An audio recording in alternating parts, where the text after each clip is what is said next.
আখি কমলা কণ্ঠ মোর কত মালা কণ্ঠ মোর কত মালা কণ্ঠ মোর কত মালা আজ্ঞা দেব করুণা কো দেখে নাই କିଛି ନ বিচার তুলে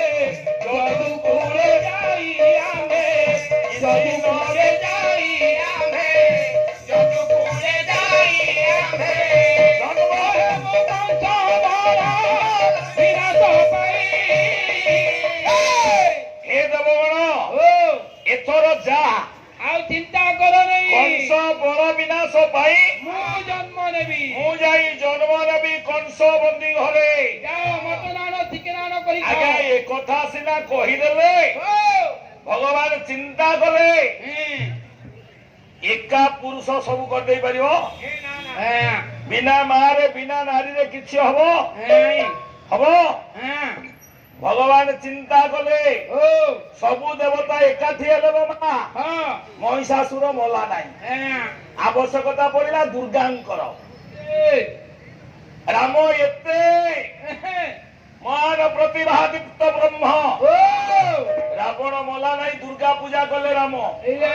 ଅକାଳେ ରାମ ପୂଜା କଲେ ଅକାଳ ବୋଧନି ହୋଇଲେ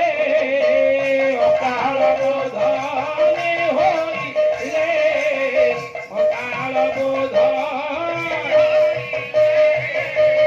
ଆଜ୍ଞା ରାମ ଦୁର୍ଗାଙ୍କୁ ପୂଜା କଲେ କଂସ ମରିବ କୃଷ୍ଣ ମାରିଛନ୍ତି କଂସକୁ ଆଉ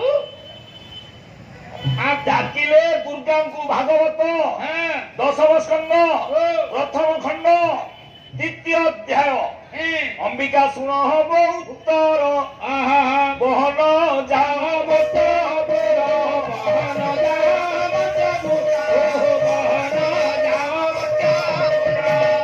ଆଜ୍ଞା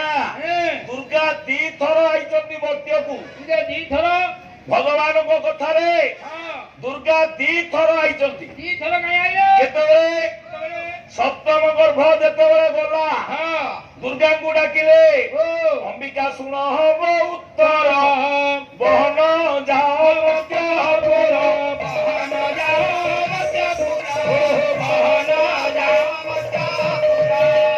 ମୁଁ ଭାଗବତ ଶିଖିନା କହିଲେ ଭାଗବତ କହିଲେ ଦେବକୀ ଦେବୀ ନିଦ୍ରା କାଳେ ଗର୍ଭ ହରିବୁ ଯୋଗ ହବରେ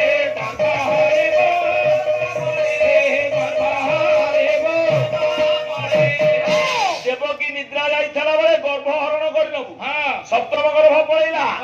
ପୁଣି ଭଗବାନ ଡାକିଲେ ଦୁର୍ଗାଙ୍କୁ ଆଉ ଅମ୍ବିକା ଶୁଣ ମୋ ଉତ୍ତର ବହନ ଯାଅ ମର୍ତ୍ତ୍ୟପୁର କଣ କରିବୁ ନା ମୋହର ଜନ୍ମ ବନ୍ଦୀ ଘରେ ତୁମେ ଜନ୍ମିବ ଗୋପାଳପୁରରେ ଆଉ ତୁମେ ଜନ୍ମିବ ଗୋପାଳପୁରରେ ବୋଲା ମୁଁ ଜନ୍ମ ହେଇ କଣ କରିବି ନା ଅଳ୍ପ କ୍ଷଣ ପାଇଁ ଅଲ୍ଟରନେସନ ହବ। କଣ ଅଲ୍ଟରନେସନ ନା ମୋତେ ନେଇ ବସୁଦେବ ଗୋବରୁ ତୁମ୍ଭକୁ ଆଣିବା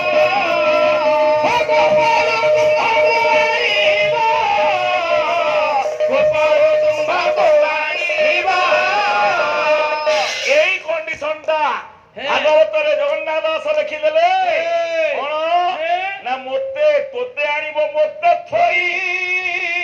ଏ କଥା ନ ଜାଣିବେ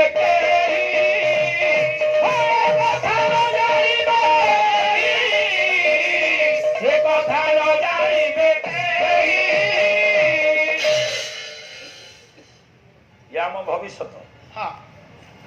ଛୋଟ ପିଲା ଆଉ ଛୋଟ ଆମର ଭବିଷ୍ୟତ